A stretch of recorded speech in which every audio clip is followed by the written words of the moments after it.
Hello, everyone. This is Professor Richard Amadeus Harris III.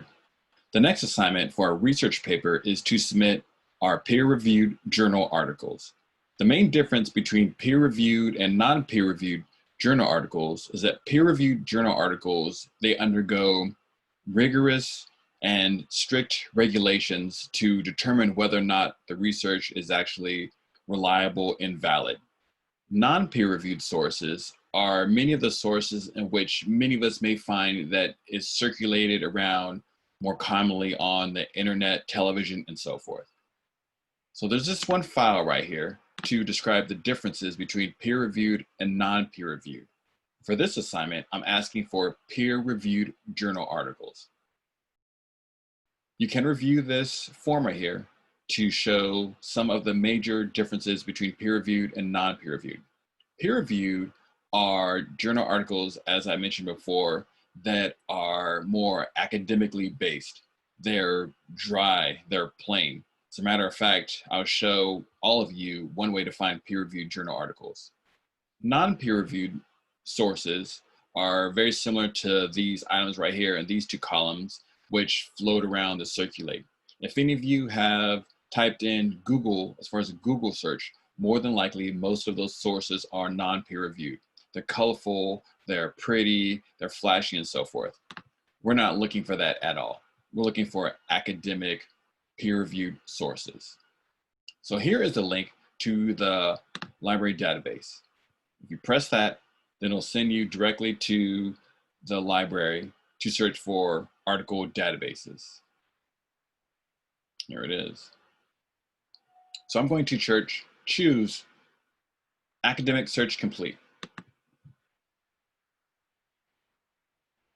The next tab gives us the prompt to log in by adding in our last name. Also, we can enter our student ID number or our employee ID number. Enter the correct credentials, press submit.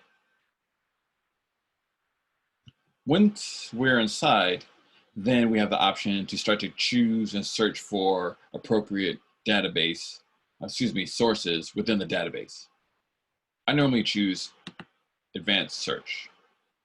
If we go back to those first original questions from the research template, you may notice that as the question became more and more specific, then it became longer. We also included social factors and a social institution. You can add many of those keywords into these search fields. I think the first question was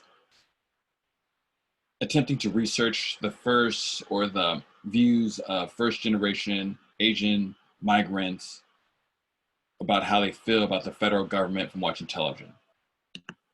So we could type in migrants, there we go, or immigrants, asylum seekers, Asian American, good, how about television.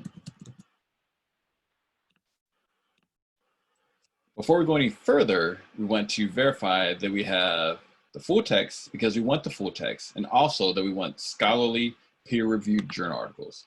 This will narrow down our search with these filter criteria. Press search, let's see what we have.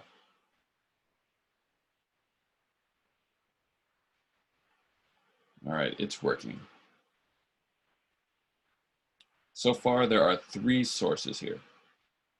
So let's say we start to skim down, and if we see a article that appears to interest us, what I normally do is I open up the article in a new tab. I keep this main tab right here open so I can continue to search. Years ago, I would select the actual article and open up the window, then I'd find I have to go back to the previous window and so forth. If I keep my main tab here open to search, I could simply pop open these other articles in a new tab.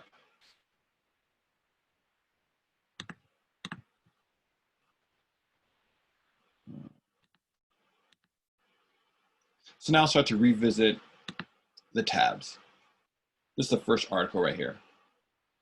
So instead of reading the entire article, this is a short article, only 13 pages. What I would do is read the abstract.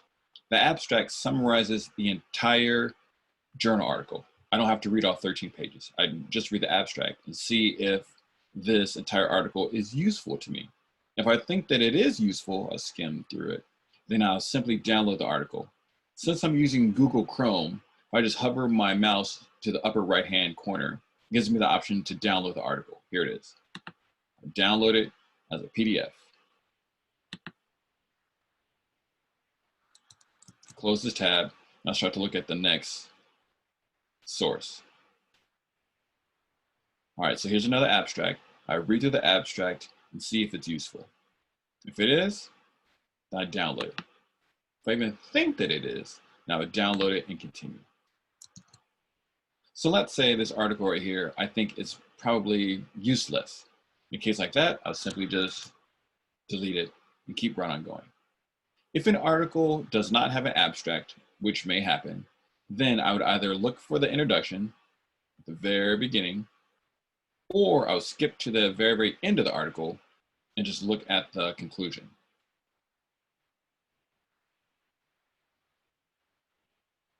Mind you that with many of these articles, the introduction and the conclusion, they read about the same. Now I would make that determination whether or not the article would be useful to me. If it is, or if I think it is, I would keep it. If I think that the article is useless or it doesn't answer my question enough, then I would simply delete it and move on.